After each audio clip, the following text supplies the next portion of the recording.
आज संध्यार मुख्य आकर्षक जहाँ को आम शुणा समस्ते एकत्रित होती देशर यशस्वी गृह तथा सहकारिता विभाग मंत्री भारतीय जनता पार्टी तुंग नेता सम्माननीय अमित शाह महाशय मंच उपर उपस्थित थिबा दलर राज्य शाखार सभापति आदरणीय समीर महांती महाशय विरोधी दलर नेतारे नुआ की दायित्व पाइथिबा आदरणीय जयनारायण मिश्र महाशय आमर दलर जातीय उपसभापति आदरणीय बैजयंत बाबू दलर जातीय साधारण संपादिका तथा ओडिशार प्रभारी आदरणीय पुरेन्द्रेश्वरी जी स्थानीय लोकसभा सदस्य आदरणीय अपराजिता षडंगी महाशय आमर विधानसभा मुख्य सचेतक राज्यर वरिष्ठ जनजाति समाज नेता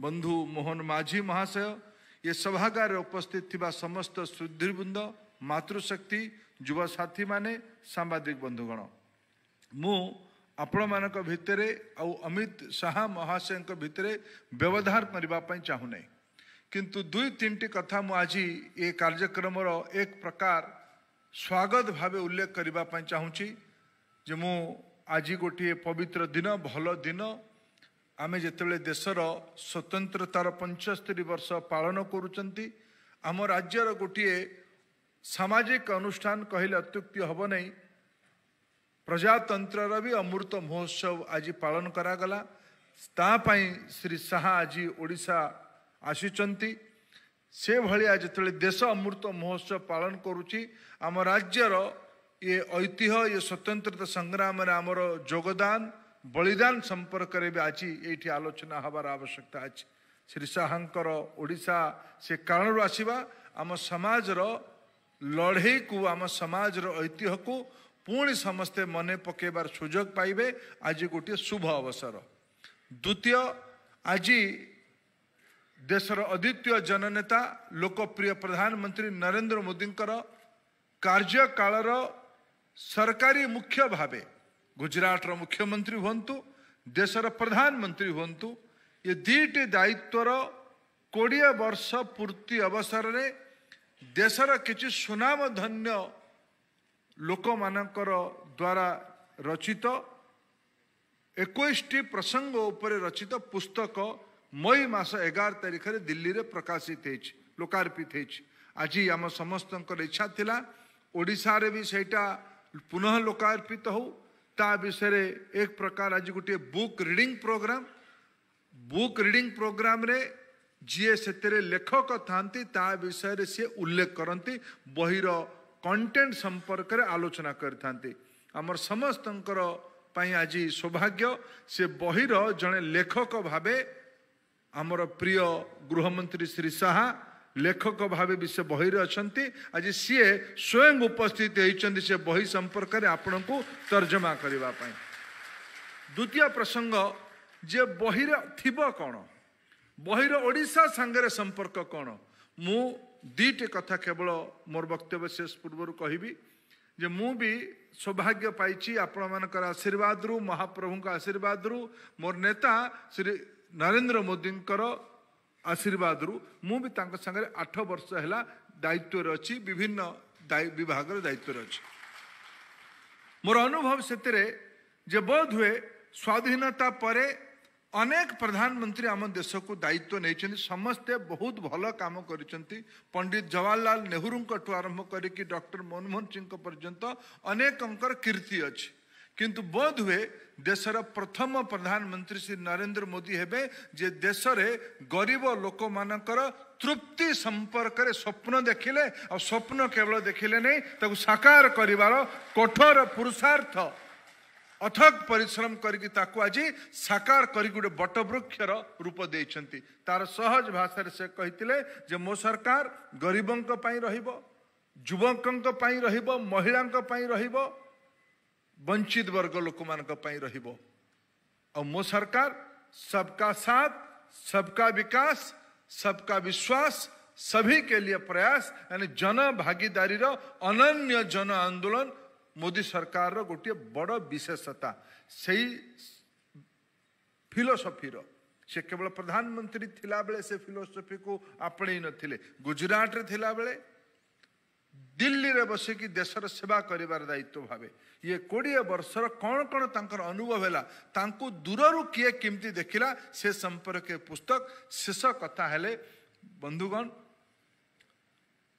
श्री मोदी आज विश्वर गरीब लोक मानकर आशार प्रतीक डेवलपिंग कंट्रीज रो इकोनॉमिक्स रो जो माने विद्यार्थी पब्लिक पॉलिसी रो जो माने विद्यार्थी डेवलपिंग कंट्री इमर्जिंग इकोनॉमी केवल डेवलपिंग कंट्री इमर्जिंग इकोनॉमी नुहे विश्वर तमाम अंचल रे आज मोदी लोकप्रियता चरम रे अछि मोदी मॉडल को अमेरिका हो गोटे दिन थिला आमे अमेरिका रु हमर भारतर खाद्यान्न अभाव को पूर्ति करबा पई PL4 गहम किणुले आज एबे एबे आमे देखिले अमेरिकार राष्ट्रपति 2-4 पाहाच तलक आसी पछरे ठिया होउचंती संतर्पण सह भारतर प्रधानमंत्री नरेंद्र मोदी को हाथ मिलवा पाई ये परिवर्तित भारत ये नुआ भारत और ये नुआ भारतर मुख्य बिंदाणी श्री नरेंद्र मोदी एते बड़ उपलब्धि धनी नरेंद्र मोदी को देश रे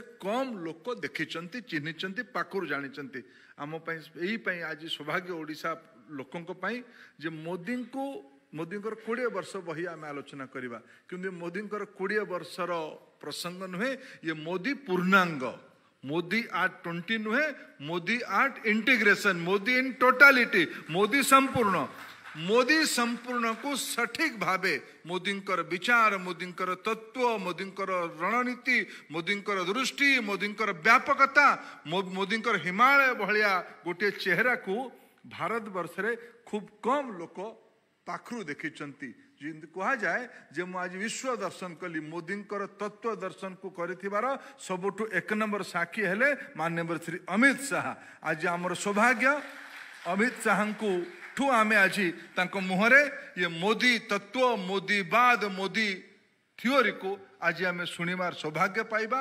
पुनर्बार ओडिशा तरफ माननीय श्री शाह को स्वागत करुची आप समस्त को स्वागत करुची आम एबे श्री शाह मोदी पुस्तक संपर्क रे मोदी विचार संपर्क शुणिबा बहुत बहुत धन्यवाद धन्यवाद माननीय मंत्री श्रीयुत प्रधान आपण संक्षेप में अनेक कथा कहते बर्तमान जो ये आयोजन आम से पुस्तक Modi A20 dreams meet delivery उन्मोचन हम अनुरोध करुछु पुस्तक को मंच को नहीं आसवाई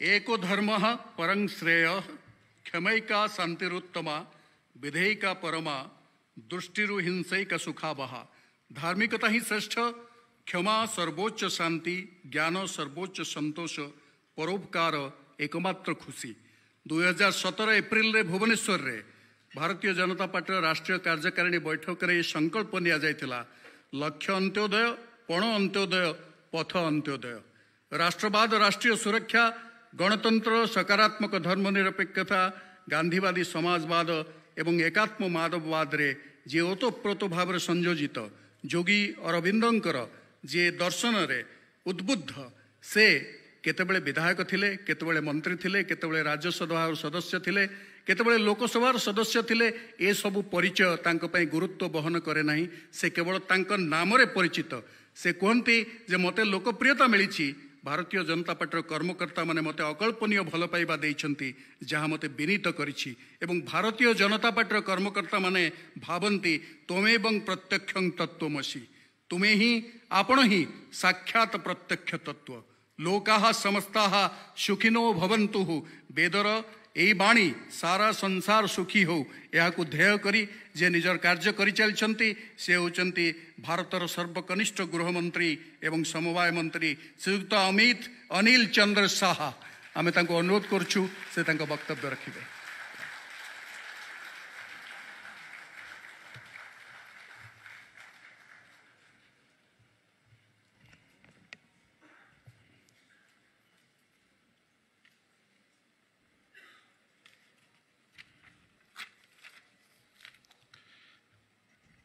मंच पर उपस्थित श्रीमान धर्मेंद्र प्रधान जी, भाजपा के राष्ट्रीय उपाध्यक्ष श्री वैजयंत पांडा जी,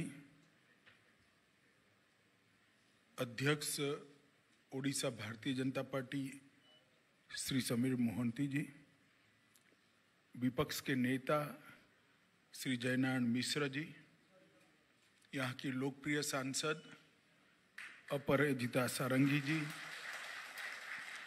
श्रीमती पुरंदेश्वरी जी हमारी राष्ट्रीय महासचिव है और ओडिशा के संगठन की जिम्मेदारी भी उन्हीं के सर पर है, हमारे सचेतक श्री मोहन चरण मांझी जी, और आज मोदी एट 20 पुस्तक के परिचयात्मक कार्यक्रम में उपस्थित भुवनेश्वर के सभी गणमान्य भाइयों और बहनों को मेरा नमस्कार प्रणाम। मैं जब भी ओडिशा की भूमि पर आता हूं तो हमेशा मन में एक सुखद शांति और संतोष का अनुभव होता है, क्योंकि ये महाप्रभु की भूमि है और महाप्रभु स्वयं इस भूमि पर विराजमान है। और मैं उस जगह से आता हूं जहां पर महाप्रभु के शरण में जाने की परंपरा है। अहमदाबाद में भी कई सालों से रथ यात्रा निकलती है और महाप्रभु का मंदिर वहां पर भी विराजमान है। मैं जब राष्ट्रीय अध्यक्ष बना, जब चुनाव लड़ा राष्ट्रीय अध्यक्ष का, तब उड़ीसा के धौली गांव से ही मैं सक्रिय सदस्य बनकर राष्ट्रीय अध्यक्ष का चुनाव लड़ा। ऐतिहासिक गांव में हमेशा जब कोई भी जाता है, स्वतंत्रता के लिए मर मिटने की, स्वतंत्रता के लिए खत्म हो जाने की भावना कितनी प्रदीप्त और प्रज्वल होती है, इसका अनुभूति होता है। वहीं पर कहने को तो कलिंगवासी पराजय हुए थे, मगर साच अर्थ में पराजित चंड अशोक हुए थे। वो युद्ध वही भूमि पर लड़ा गया था। मित्रों, आज मोदी एट 20 पुस्तक के परिचय हेतु आज हम सब इस सभागार में और इसके नीचे एक सभागार में वर्चुअल मोड से एकत्रित आए हैं। मोदी जी के लिए कुछ भी कहना, कुछ भी बात करना बहुत कठिन है, क्योंकि एक ऐसे व्यक्तित्व को कुछ चंद मिनटों में, कुछ चंद शब्दों में समाहित करना वो बहुत कठिन काम है, किसी भी व्यक्ति के लिए कठिन काम। और मेरे जैसे व्यक्ति के लिए इसलिए ज्यादा कठिन है कि मैंने कई सारे संघर्षों में उनके नेतृत्व के गुणों को संघर्ष से उस और संघर्ष को मौके में परिवर्तित करते हुए देखा है, नजदीक से देखा है। तो मोदी जी के व्यक्तित्व को, उनके 50 साल के सार्वजनिक जीवन को समाहित करना बहुत कठिन है। और ये यात्रा एक बहुत कठिन और बहुत सारे डायमेंशन रखने वाली यात्रा है। इसके इतने परिमाण हैं कि जिसको शब्दों में नहीं समेटा जा सकता। मित्रों, आज मैं मोदी जी के जीवन पर जो सार्वजनिक हिस्सा है उस पर लिखी हुई एक पुस्तक के परिचय के लिए खड़ा हुआ। मोदी एट 20 का मतलब है, मोदी जी जब से गुजरात के मुख्यमंत्री बने तब से लेकर आज तक 20 साल तक मोदी जी ने इस देश के लोकतंत्र के लिए, इस देश की सार्वजनिक जीवन को मजबूत करने के लिए, पहले गुजरात राज्य और फिर देश को इस महान बनाने के लिए, इस देश की समस्या को समूल उखाड़ फेंकने के लिए, समस्या का समाधान ढूंढते हुए और सफलता के साथ समग्र विश्व के अंदर देश के गौरव को प्रस्थापित करते हुए जो गाथा लिखी गई वो मोदी एट 20 है। मगर कोई मोदी एट 20 को समझना चाहता है, एक ऐसा नेता जो कभी सरपंच का चुनाव भी नहीं लड़ा था, पंचायत का चुनाव भी नहीं लड़ा था, इसको सीधा मुख्यमंत्री बना दिया जाता है और मुख्यमंत्री बनकर 20 साल तक मुख्यमंत्री और प्रधानमंत्री के नाते सफलता की सब शिखरों को सर करता है। अगर उसको समझना है तो इसके पहले के 30 साल देखना बहुत जरूरी है। 20 साल तो सबने देखे हैं क्योंकि वो एक राज्य के मुख्यमंत्री थे, देश के प्रधानमंत्री थे। जो चुनौती आई वो भी सार्वजनिक रूप से आई, जो सिद्धि आई वो भी सार्वजनिक रूप से आई।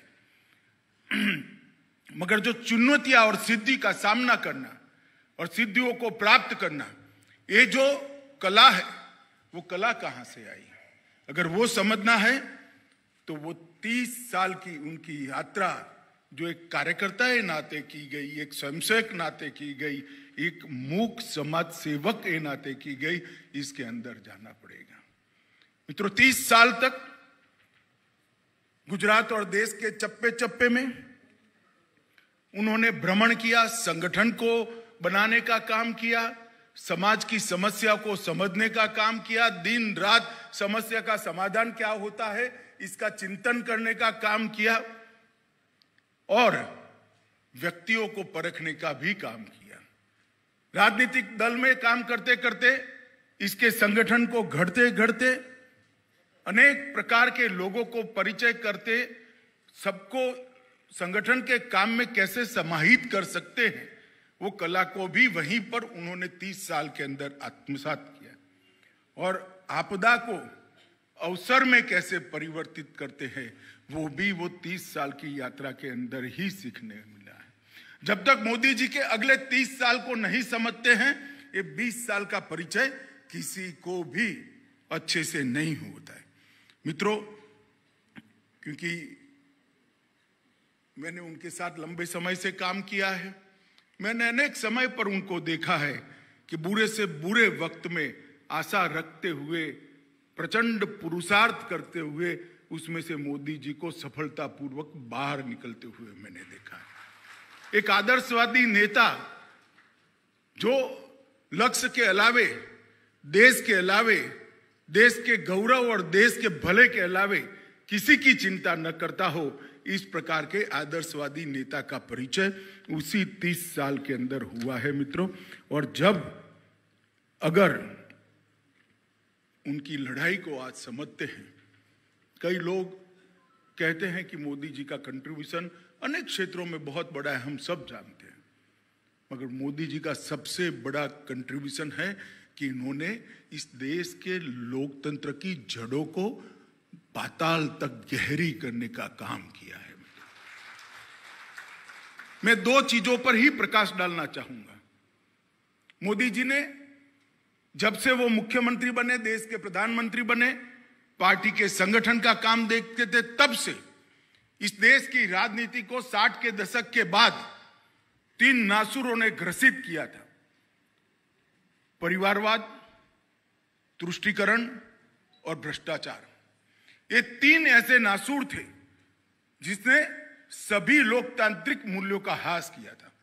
परिवारवाद के कारण जिसमें कितनी भी क्षमता हो उसको मौका ही नहीं मिलता था। तुष्टीकरण के कारण समाज के अंदर कई वर्गों के बीच में बड़ी बड़ी खाई खड़ी होने लगी थी और भ्रष्टाचार के कारण समाज की अर्थव्यवस्था और समाज कल्याण का अभियान खोखला होता जाता था। मोदी जी ने इस 20 साल के अंदर सबसे बड़ा अगर कोई योगदान किया है तो इस लोकतंत्र के अंदर से परिवारवाद को समाप्त करने का काम नरेंद्र मोदी ने। जितनी भी परिवारवादी पार्टियां थी वो परिवारवाद को अपनी धाती समझकर, अपनी पूंजी समझकर आगे बढ़ती थी। मोदी जी ने इसकी जगह एक और विकल्प खड़ा कर दिया। परिवारवाद की जगह क्षमता की पॉलिटिक्स, परिवारवाद की जगह परिणाम की पॉलिटिक्स, परिवारवाद की जगह पॉलिटिक्स ऑफ परफॉर्मेंस। लोकतंत्र में वो ही सफल होगा जो गुड्स डिलीवर करेगा, लोकतंत्र में वो ही सफल होगा जो परफॉर्म करेगा, जनता उसी को चुनेगी जो परफॉर्म करेगा। और यूपी के अंदर दूसरी बार चुनकर आना भारतीय जनता पार्टी का 4 चुनाव, 2 लोकसभा के और 2 विधानसभा के, यूपी जैसा राज्य जहां परिवारवाद जड़ कर गया था, गहरा हो गया था, जातिवाद गहरा हो गया था, उस राज्य में पॉलिटिक्स ऑफ परफॉर्मेंस के आधार पर कंटिन्यूअसली 4 विजय, सातत्यपूर्ण तरीके से विजय प्राप्त करना, ये बताता है कि इस देश में परिवारवादी पार्टियों की जगह को नरेंद्र मोदी जी का पॉलिटिक्स ऑफ परफॉर्मेंस ने समाप्त कर दिया।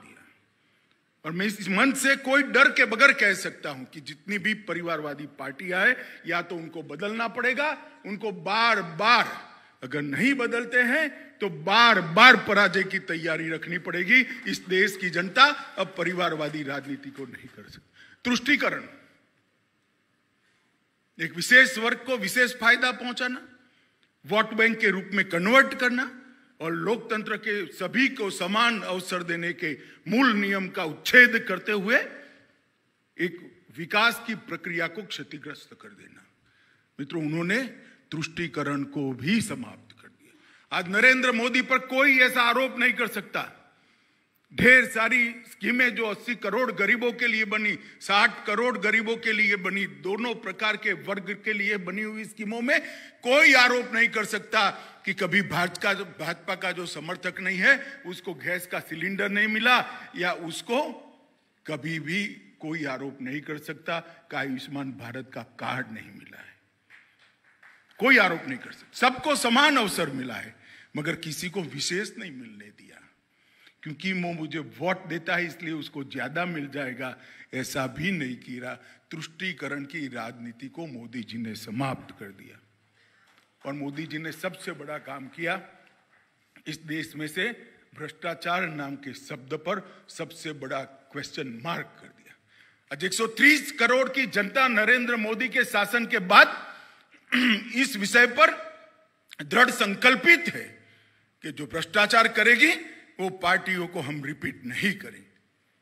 तत्काल चाहे थोड़ा सफलता मिल जाए, मगर मोदी जी की जगह एट 20 पर पहुंचना है तो भ्रष्टाचार इस देश की जनता सहन नहीं करेगी। 12 लाख करोड़ के घपले घोटाले भ्रष्टाचार करी हुई कांग्रेस के नेतृत्व वाली यूपीए सरकार के बाद मोदी जी आए हैं। 8 साल में हमारे विरोधी भी हम पर भ्रष्टाचार का एक भी आरोप नहीं लगा पाए हैं, एक भी आरोप नहीं लगा पाए। और बैकग्राउंड क्या था? 12 लाख करोड़ के घपले घोटाले और भ्रष्टाचार कर आए हुए। और मित्रों, यही बताता है कि मोदी जी ने लोकतंत्र की जड़ों को गहरा कर दिया है। दूसरा, 2012 से 14 का कालखंड याद कीजिए। पूरे देश के अंदर एक प्रकार की शंका पैदा हो गई थी, आत्मविश्वास चला गया था। लोग मानते थे कि multi party democratic parliamentary system, हमारी बहुपक्षीय लोकतांत्रिक संसदीय व्यवस्था विफल हो गई है, ये हमारे देश को आगे नहीं ले जा सकती है। क्योंकि 10 साल तक यूपीए की जो सरकार चली वो इस तरह से चली जैसे सरकार का कोई प्रधानमंत्री ही नहीं था। लोग ढूंढते थे प्रधानमंत्री कहां गायब है। प्रधानमंत्री को कोई प्रधानमंत्री नहीं मानता था, हर मंत्री अपने आप को प्रधानमंत्री मानता था। इस प्रकार की सरकार आ गई। जैसा मैंने कहा, 12 लाख करोड़ के घपले घोटाले भ्रष्टाचार हुए देश में, दुनिया में देश की साख नीचे नीचे नीचे चली जाती थी। आंतरिक सुरक्षा और बाह्य सुरक्षा दोनों चरमराई हुई थी। दुश्मन देश से आतंकवादी घुसकर हमारे जवानों के सर काट कर ले जाते थे। दिल्ली के दरबार में किसी के माथे पर जूं नहीं रेंगती थी, उफ करने की हिम्मत नहीं थी। और उसके बाद में समग्र जनता के अंदर एक बहुत बड़ा सवाल था कि हमारी लोकतांत्रिक व्यवस्था विफल होने के कगार पर आ गई है। मित्रों, 2014 में भारतीय जनता पार्टी ने मोदी जी को उनके नेतृत्व में हम जीतेंगे तो उनके प्रधानमंत्री बनाएंगे, ऐसा घोषित कर एक चुनाव लड़े और देश की जनता ने एक ऐतिहासिक फैसला लिया। 2/3 बहुमत के साथ 30 साल के बाद पहली पूर्ण बहुमत की सरकार हुई। और इसके बाद जो परिवर्तन हुआ हम देखते हैं मित्रों, भ्रष्टाचार का नामो निशान खत्म, एक निर्णायक नेतृत्व बाहर आया, पॉलिसी पैरालिसिस खत्म हुआ, ढेर सारी पॉलिसियां बनी और देश आगे बढ़ रहा है। सुरक्षा के नाम पर अगर उन्होंने गलती कर भी ली तो उनके घर में घुसकर एयर स्ट्राइक और सर्जिकल स्ट्राइक कर दंडित करने का हौसला आज भारत का है। ये गौरव जो पैदा हुआ है जनता के अंदर, उसने वो गवाया हुआ जो आत्मविश्वास था, गवाया हुआ विश्वास था, उसको पुनर्जित करा है। आज जन जन मानता है कि हाँ, हमारा देश यही संविधान के तले, यही लोकतांत्रिक व्यवस्था के साथ आगे बढ़ सकता है और विश्व में सबसे ऊपर सर्वोच्च स्थान पर भी हम पहुंच सकते हैं। जनता का ये आत्मविश्वास पैदा करने का काम अगर किसी ने किया है तो नरेंद्र मोदी जी ने भी किया है। और मित्रों, उन्होंने फैसले भी इस तरह से लिए। पहले राष्ट्रपति चुनने का अवसर आया, एक दलित घर के गरीब एडवोकेट को, श्रीमान रामनाथ कोविंद को महामहिम रामनाथ कोविंद बनाकर दलितों के मन में एक विश्वास पैदा करने का काम किया। और दूसरी बार जब मौका आया तो इसी उड़ीसा की पावन धरती की बेटी, जनजातियों में सबसे गरीब जनजाति की बेटी और सबसे गरीब के घर में पैदा हुई द्रौपदी मुर्मू को महामहिम राष्ट्रपति द्रौपदी मुर्मू के स्थान पर विराजमान। आप कल्पना कर सकते हैं इस समाजों के मन में कितना बड़ा आत्मविश्वास खड़ा होता है। मैं आज ही सुबह बता रहा था एक कार्यक्रम में, मैं संविधान की सभा का पूरा अध्ययन किया है। संविधान सभा में सभी वर्गों को, सभी प्रांतों को, सभी क्षेत्रों को भी समाहित करने का प्रयास किया गया था। एक कमी रह गई थी, इसमें एक भी ट्राइबल महिला नहीं थी। ट्राइबल तो थे परंतु ट्राइबल महिला नहीं थी। आज वही संविधान ने एक दलित, एक गरीब ट्राइबल महिला को देश का राष्ट्रपति चुना है। आज लोगों को साफल्य, संविधान का साफल्य का अनुभव होता है। मित्रों, मोदी जी हमेशा इसलिए सफल होते हैं कि उनके सोचने की गति ऊर्ध्व गति है, हमेशा ऊर्ध्व सोचते हैं। जैसे दीपक की लौ हमेशा ऊर्ध्व दिशा में जाती है, इस प्रकार से मोदी जी की सोच भी हमेशा ऊर्ध्व दिशा में जाती है। मित्रों, मैं मोदी जी के साथ बहुत समय से काम किया। अंग्रेजी की एक कहावत है मित्र, blood is thicker than water. जो अपना होता है, खून का जिससे रिश्ता होता है, वो दूसरों से ज्यादा प्यारा होता है। हमारा भी अनुभव है। आप लोग सहमत है ना इस थ्योरी से? Blood is thicker than water. मगर मोदी जी ने इस कहावत को उल्टा कर दिया है। उनके परिवार को कोई नहीं जानता, सामान्य आदमी का जीवन जी रहे हैं और पूरा 130 करोड़ की जनता उनका परिवार बन गई। एक व्यक्ति अपने परिवार को भुलाकर 130 करोड़ लोगों को अपना परिवार मानकर जब जीवन का क्षण क्षण और शरीर का कण कण 130 करोड़ लोगों के कल्याण के लिए समर्पित कर सकता है, तभी मोदी नाम का व्यक्ति बनता है, तब तक नहीं बनता है। और दिए की लौ की तरह जलना, हमेशा ऊर्ध्व गति से सोचना, परायों को अपना बनाकर उनका ही सोचना और उनके जीवन के लिए सर्वस्व न्यौछावर कर देना। मित्रों, ये संस्कार बहुत कम लोगों में होते हैं, जिसमें से एक व्यक्ति नरेंद्र मोदी है। मैंने उनके साथ रहते रहते एक अति संवेदनशील व्यक्ति को देखा है, जिसके मन में देश के दलित, पददलित, आदिवासी, पिछड़े और गरीबों के लिए अपार संवेदनशीलता मैंने देखी है। हर फैसला करते वक्त सबसे पहले जो भारतीय जनता पार्टी की नीति है अंत्योदय की, गरीब कल्याण की, इसके अनुसार सबसे पहले गरीब की सोचना, वो मोदी जी की प्रकृति बन गई है। मैंने उनको एक कर्मठ कार्यकर्ता के नाते भी देखा है। ठीक है, पहले तो काम करते थे, स्कूटर पर दौरा करते थे, कार्यकर्ताओं के घर पर भोजन करते थे, भारतीय जनता पार्टी और पहले संघ का संगठन का काम देखते थे। मेहनत करना स्वाभाविक था। मगर प्रधानमंत्री बनने के बाद भी जब भी चुनाव आता है, मैं दावे से कह सकता हूं, भारतीय जनता पार्टी के देश भर में किसी भी कार्यकर्ता से ज्यादा परिश्रम अगर कोई करता होगा तो नरेंद्र मोदी नाम का कार्यकर्ता करता होगा। एक कर्मठ कार्यकर्ता जब देश का नेतृत्व करता है, एक कर्मठ कार्यकर्ता जब पार्टी का नेतृत्व करता है, तब चुनाव में विजय सुनिश्चित हो जाती है। और ये विजयों की श्रृंखला जो मोदी जी के आने के बाद दिखाई पड़ती है, वो उनके कर्मठ कार्यकर्ता के, एक स्टेट्समैन को भी मैंने उनके अंदर देखा है, जो 125 करोड़ भारतीयों के विश्वास का प्रतिनिधित्व दुनिया भर में करता है। जब दुनिया के अंदर ग्लोबल वार्मिंग और पर्यावरण के लिए चर्चा होती है, दुनिया का तापमान बढ़ रहा है और जलवायु परिवर्तन के लिए जब चर्चा होती है, अच्छे अच्छे देश भाग जाते हैं, तब मोदी जी खड़ा होकर कहते हैं कि हमें तो वेदों ने सिखाया है, ये दुनिया, ये पृथ्वी मेरी माता है, उसकी रक्षा करना मेरा दायित्व है। मैं पृथ्वी का पुत्र हूं, भारत पीछे नहीं हटेगा। और शर्म के मारे सारे विदेश के देश वहां पर पेरिस समझौते में साइन करते हैं, तब भारत का जन जन का गौरव बढ़ जाता है। यूएन की असेंबली में पहली बार संबोधन करते हुए कहते कि जिन्होंने दवाइयां बनाई है उन्होंने दुनिया का भला किया है, मगर मेरे देश ने एक ऐसी पद्धति बनाई है जिससे दवाइयों की कभी जरूरत ही न पड़े। और योग को योग दिन मनाने का वो प्रस्ताव करते हैं। सिर्फ 70 दिन के अंदर दुनिया के 170 देश, 70 दिन के अंदर दुनिया के 170 देश योग दिन के प्रस्ताव को स्वीकार करते हैं। और हमारी धाती है, हमारी जो संस्कृति है, ये योग का विज्ञान आज पूरी दुनिया ने स्वीकार लिया है। और योग दिन के दिन भी दुनिया भर के लोग योग करते हैं। तब मालूम पड़ता है कि भारत का नेता अगर आत्मविश्वास के साथ दुनिया के मंच के सामने हमारी संस्कृति को, हमारे गौरव को रखता है, तो इसकी स्वीकृति इतनी ही स्वाभाविक है जितना कोई भी बड़े से बड़े देश का नेता रखता है।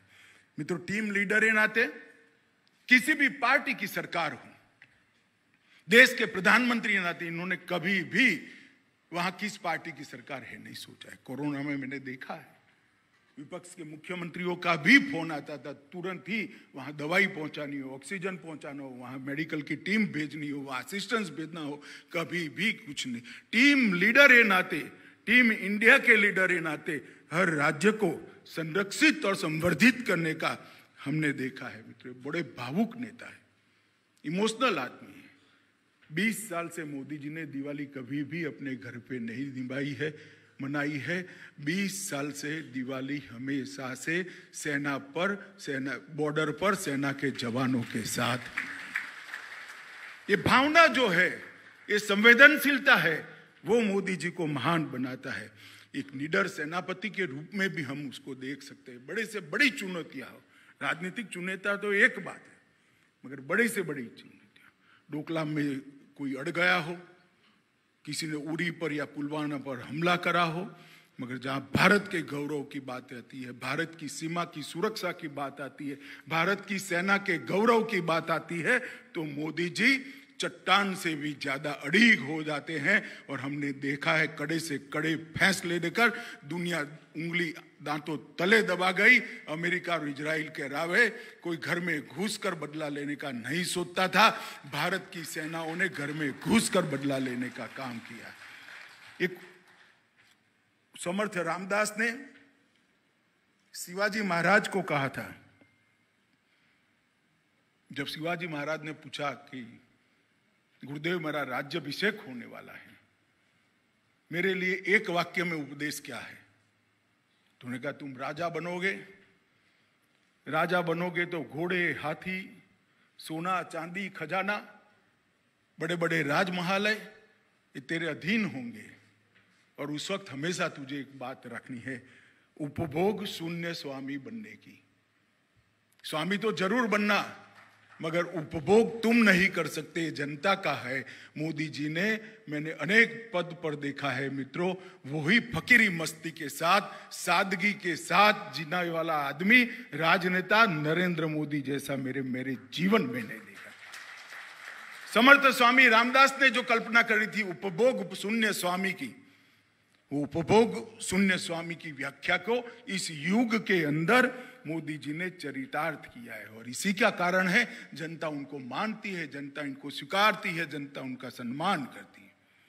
मित्रों, एक देश का प्रधानमंत्री, 130 करोड़ की जनता का प्रधानमंत्री, एक वायु प्रवचन कर देश के नाम के संदेश में कह दे कि कल जनता कर्फ्यू है, सरकार की कोई पाबंदी नहीं है। जब कोरोना आया, हमें लॉकडाउन की आदत डालनी थी, तब मोदी जी अचानक टीवी पर आकर एक अपील करें कि कल जनता कर्फ्यू है। कभी अपील करें कल आपके घर के सामने एक दिया जलाइए, जागृति का दिया जलाइए। कभी थाली बजाकर सम्मान करिए जो सेवा में लगे हैं, कभी फूल बरसाकर उनका सम्मान करिए। ये सारी अपीलों को मित्रों मैंने कभी नहीं देखा। कर्फ्यू डालना पड़ता है तो नोटिफिकेशन होने के बावजूद अनेक लोग कर्फ्यू तोड़ देते हैं, उनको पकड़कर पुलिस ले जाती है। मगर एक कर्फ्यू ऐसा हुआ आजादी के 75 साल में, जिसके प्रधानमंत्री ने, जिसको जनता को सिर्फ अपील की, कोई नोटिफिकेशन नहीं था। 130 करोड़ लोग में से कोई भी अपने घर के बाहर नहीं निकला और कर्फ्यू हुआ। एक समय था जब पाकिस्तान के साथ युद्ध हुआ था, तब लाल बहादुर शास्त्री ने कहा था कि हमारे पास चावल नहीं है, अनाज नहीं है और हमें अमेरिका इसके कारण दबा रहा है। तो मैं अपील करता हूं कि शनिचर को हम उपवास रखेंगे और मैं भी उपवास रखूंगा। पूरे देश ने उपवास रखा था। उसके बाद लाल बहादुर शास्त्री के बाद पहला प्रधानमंत्री नरेंद्र मोदी है, सम्मान से जिसके प्रति इसकी हर बात को माना है। वो कार्यकर्ता थे तब भी परिश्रमी थे, प्रधानमंत्री थे तो अधिक परिश्रमी है। कार्यकर्ता थे तब भी मैंने काम करते हुए देखा है, प्रधानमंत्री है तब भी काम करते हुए दिखा है। दिन में 16 घंटा, 18 घंटा, कई बार तो 20-20 घंटा काम करना, सतत काम करना, अहर्निश काम करना उनका स्वभाव है। वो हमेशा कहते हैं मुझे कड़ी मेहनत से कभी थकान नहीं लगती, बल्कि हमें संतोष की अनुभूति कड़ी मेहनत कराता है, क्योंकि कड़ी मेहनत जनता के लिए। जब एक गरीब के चेहरे पर मुस्कान आती है तब मन में संतोष पैदा होता है। मित्रों, भाव के साथ मेहनत करने वाला आदमी बहुत लंबे समय के बाद इस देश को मिला है।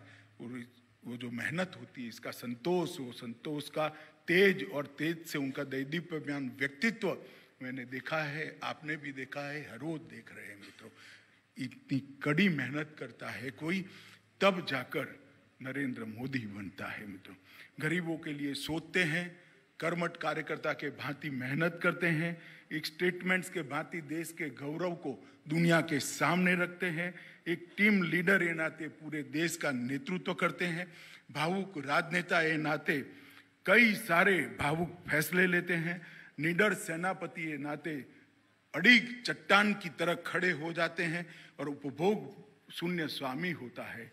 तभी जाकर नरेंद्र मोदी बना जाता है। मित्रों, ये नरेंद्र मोदी बनने की जो प्रक्रिया है वो बहुत कठिन है। मित्रों, मोदी जी की कार्यशैली को हम ध्यान से देखें तो उनकी नीतियां जो है वो मानवता में से जन्म लेती हैं। सर्व समाज के कल्याण की भावना के साथ वो नीतियों के बनाते हैं। उनका संकल्प है नए भारत के निर्माण का संकल्प, दुनिया में हर क्षेत्र के अंदर सर्वोच्च स्थान पर बैठे हुए भारत का संकल्प, और शासन की कुनीतियों को समाप्त करने की दृढ़ इच्छा शक्ति भी उनके अंदर दिखाई सकती है। और जन भागीदारी के अलावा जनता की समस्याओं का समाधान नहीं हो सकता, वो उनका दृढ़ विश्वास है। कोई भी योजना लेकर आते हैं, कोई भी स्कीम लेकर आते हैं, तो इसके अंदर जन भागीदारी का तत्व बहुत बड़ा होता है। और मित्रों, जन भागीदारी के कारण ही नरेंद्र मोदी जी को इतनी बड़ी सफलता मिली है। मित्रों, गुजरात के मुख्यमंत्री थे तब भी कई सारे लैंडमार्क डिसीजन लिए थे। मैं गिनाने जाऊंगा तो बहुत लंबा समय होगा, मगर कुछ चीजें मैं जरूर बताऊं। उन्होंने गुजरात के अंदर देश में सबसे पहले आपदा प्रबंधन के लिए अगर किसी ने सोचा तो नरेंद्र मोदी जी ने सोचा था। गुजरात के अंदर जो भूकंप आया उसके बाद आपदा प्रबंधन की शुरुआत नरेंद्र मोदी जी ने की। उन्होंने पावर की क्राइसिस जो थी इसके मूल से सॉल्यूशन की दिशा में गए। हर गांव में, देश में हर गांव में 24 घंटा बिजली अगर पहली बार कोई एक राज्य में पहुंची तो हमारे गुजरात के अंदर पहुंची थी। कृषि महोत्सव के माध्यम से 10% का कृषि विकास दर, 10% का कृषि विकास दर देश में सबसे पहले अगर कोई लाया तो नरेंद्र मोदी जी लाया। प्राथमिक शिक्षा के अंदर 2 चीजें ऐसी है, धर्मेंद्र प्रधान जी यहां बैठे हैं, जो सबसे कठिन मानी जाती थी, drop out ratio and 100% enrolment. Modi ji अपने शासन के अंदर ड्रॉप आउट रेशियो को लगभग 0 तक ले गए और 100% एनरोलमेंट को भी उन्होंने अचीव करने का काम किया और बेटी बढ़ाओ बेटी पढ़ाओ के माध्यम से जेंडर रेशियो भी ठीक करने का काम किया। गुजरात एक ऐसा प्रदेश है जहां जल की बड़ी कठिनाई होती थी। हमारा 80% जल गुजरात के 9% हिस्से में था और बाकी 91% हिस्से में 20% जल था। ऐसे समय जल संचय के अभियान से 20 फुट से लेकर 80 फुट तक भूगर्भ पानी के जल स्तर को ऊपर उठाने का काम नरेंद्र मोदी जी ने किया। वनबंधु कल्याण योजना और सागर खेडू कल्याण योजना लाकर सर्वसमावेशी सर्वस्पर्शी विकास का एक मॉडल खड़ा किया। और मित्रों, एक सबसे बड़ा काम जो बहुत चर्चा में नहीं आया है, इंस्टीट्यूशनल डिलीवरी की संख्या 22% से 92% ले जाने का काम सिर्फ 5 साल के अंदर नरेंद्र मोदी जी ने गुजरात में किया था, जिससे माता मृत्यु दर और बाल मृत्यु दर को बहुत कम करने में गुजरात उस जमाने में चोटी पर था। माता को न मरने देना, बालक को न मरने देना, ये संकल्प के साथ ही करे थे। ये मैं इसलिए बताता हूं कि इसमें से कुछ आपने नहीं सुना होगा।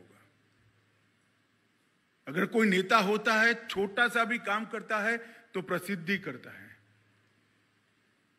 अपने गुणगान कराता है, परंतु ये सारी चीजें जो लैंडमार्क चीजें हैं आपने किसी ने नहीं सुनी होगी। मगर काम हुआ है, परिवर्तन हुआ है और परिणाम भी मिले हैं। मोदी जी को कई बार देखते हैं तो लोग उनकी योजनाओं को टुकड़े टुकड़े में देखते हैं।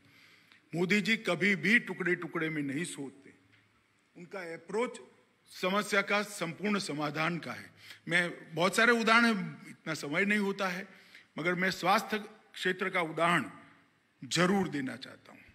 सबसे पहले स्वास्थ्य के क्षेत्र के अंदर आज जो संपूर्ण क्रांति हुई है, इसमें सबसे पहले मोदी जी ने स्वच्छता अभियान चलाया। आज भी आपके घर में एक छोटा सा बालक है और एक पिपरमिंट खाकर उसका छिलका नीचे डालने का प्रयास करिएगा, बालक तुरंत रोकेगा कि दादाजी वहां नहीं डाल सकते, कचरा पेटी में डालिए, कचरा नहीं डालना। स्वच्छता के संस्कार को नई पीढ़ी तक, नीचे तक उतारने का काम नरेंद्र मोदी जी। मगर उस वक्त हमें मालूम नहीं पड़ा, देश में किसी ने नहीं सोचा कि स्वच्छता के पीछे स्वास्थ्य की चिंता है। जब गंदगी होती है उसमें से ही बीमारी पैदा होती है। उसके बाद हर घर में शौचालय पहुंचाने का कार्यक्रम लेकर आए। 10 करोड़ घरों के अंदर 5 साल के अंदर शौचालय पहुंचाकर महिलाओं को सम्मानित करने का काम किया और देश को स्वच्छ करने का काम। मित्रों, आप कल्पना करिए, जिस घर में शौचालय न हो उस घर की महिलाओं की स्थिति क्या होगी। भुवनेश्वर में आपको एक कल्पना नहीं आ सकती, मगर मयूरभंज जिले के किसी गांव के अंदर जाकर आप देखिएगा तो आपको ये विडंबना, ये दुर्भाग्य इस देश की बच्चियों का, महिलाओं का समझ में आएगा। मोदी जी ने 10 करोड़ घर में शौचालय बनाकर स्वास्थ्य को भी ठीक किया, महिलाओं के सम्मान को भी। फिट इंडिया मूवमेंट लेकर आए, उसको भी साथ के स्वास्थ्य के साथ जोड़कर वो लेकर आए।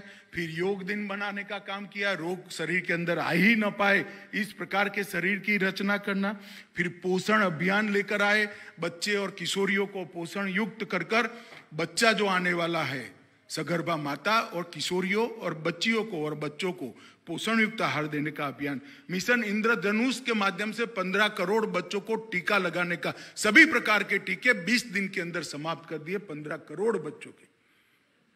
उसके जीवन का स्ट्रक्चर ही ऐसा कर दिया, शरीर का स्ट्रक्चर ही ऐसा कर दिया कि इसके अंदर रोग ही ना आए। इसके बाद आयुष्मान भारत योजना लाए। 60 करोड़ लोग ऐसे थे जिनके पास इलाज का पैसा ही नहीं था। 5 लाख तक का पूरा इलाज देश के 60 करोड़ गरीबों का मोदी जी ने फ्री ऑफ कॉस्ट कर कर उनके इलाज की सुविधा को करे। हमारे पास डॉक्टर नहीं थे।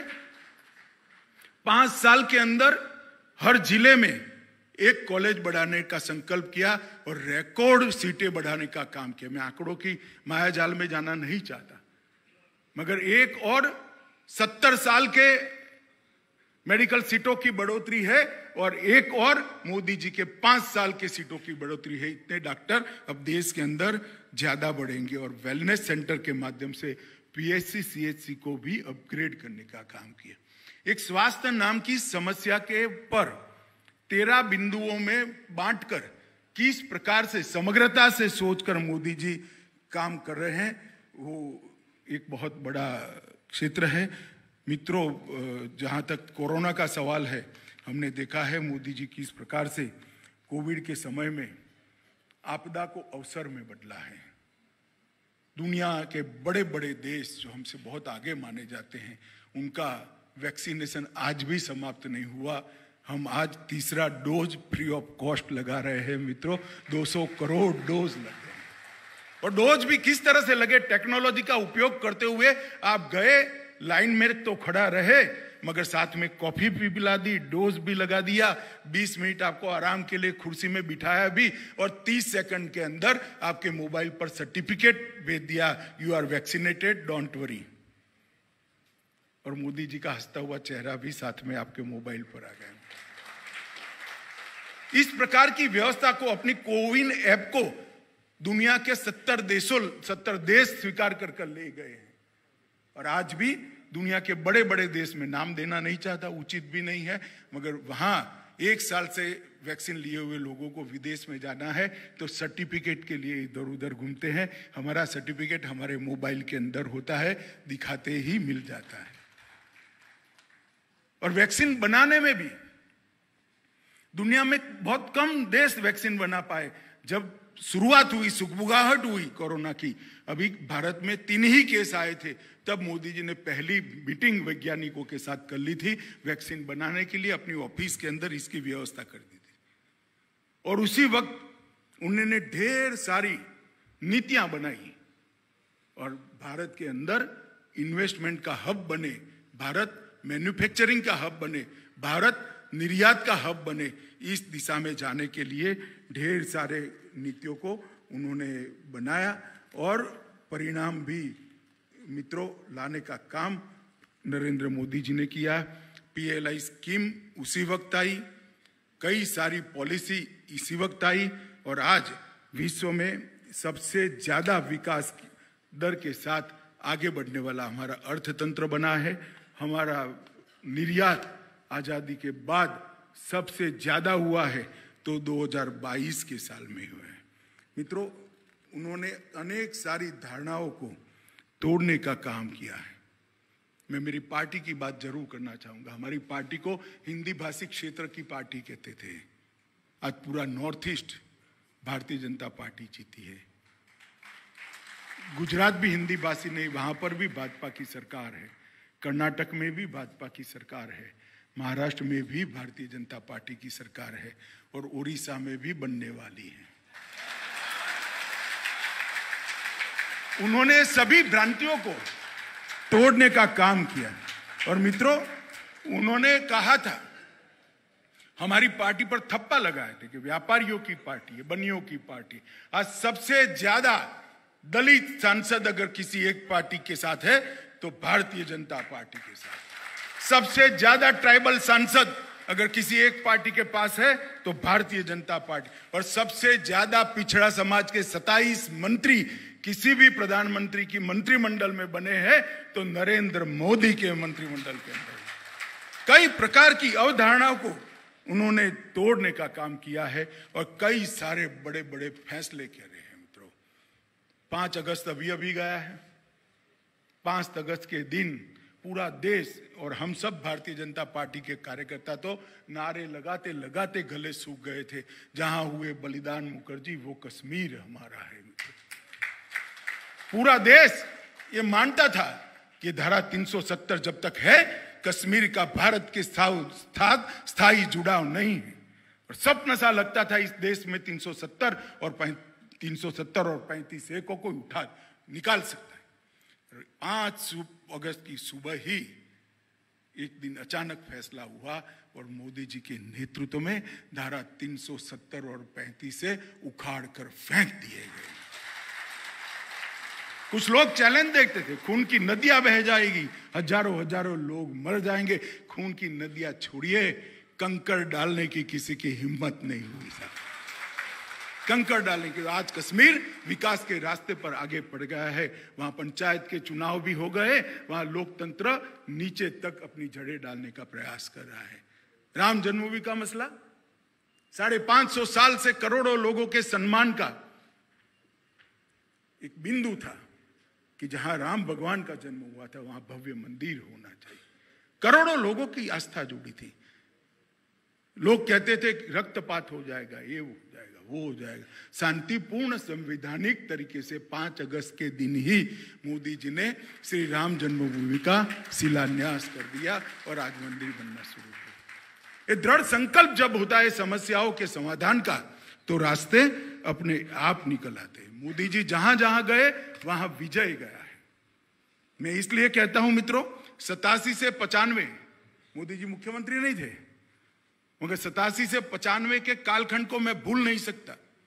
भारतीय जनता पार्टी तीसरे नंबर की पार्टी थी। 87 से 95 में भारतीय जनता पार्टी ने वहां सरकार बना दी। मोदी जी वहां के जनरल सेक्रेटरी थे हमारे भारतीय जनता पार्टी के।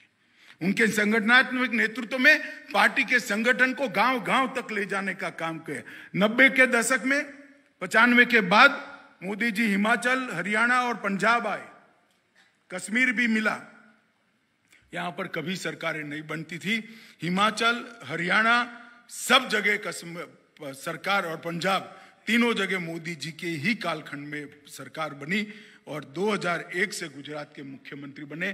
तब से गुजरात ने पराजय का मुंह नहीं दिखाया और 2014 में देश के प्रधानमंत्री बने। 24 में भी 2/3 बहुमत के साथ विजय निश्चित। मोदी जी जहां जहां गए विजय का भारतीय जनता पार्टी ने वर्ण किया है और हमारे देश की इकोनॉमी को भी एक अर्थशास्त्री प्रधानमंत्री जब जाकर एक कार्यकर्ता प्रधानमंत्री आया, काम करने वाला प्रधानमंत्री आया, तब लोग क्वेश्चन मार्क खड़े करते थे, इकोनॉमी का क्या होगा। बड़ी विनम्रता के साथ मैं बताना चाहता हूं, दुनिया में सबसे तेजी के साथ 7.2% के वृद्धि दर के साथ बढ़ने वाली अर्थव्यवस्था भारत की अर्थव्यवस्था है। जीएसटी का संग्रह सर्वाधिक रिकॉर्ड तोड़कर आज बाहर है। सर्वाधिक निर्यात 2022 में $421 बिलियन का भारत ने करा है। सबसे ज्यादा सेवा का निर्यात, सर्विसेज का निर्यात $254 बिलियन का भारत ने किया है। वर्ष 2022 में अब तक का सर्वाधिक फॉरेन डायरेक्ट इन्वेस्टमेंट $83 बिलियन का आया है और ईज ऑफ डूइंग बिजनेस की तालिका में भी हम 63वें स्थान पर आए हैं। पहले 170वें स्थान पर अंतिम पायदान पर थे। मित्रों, ये सारे परिवर्तन मोदी जी ने करे हैं। पीएलआई, उत्पादन लिंक प्रोत्साहन और ढेर सारे गरीब कल्याण के कार्यक्रम।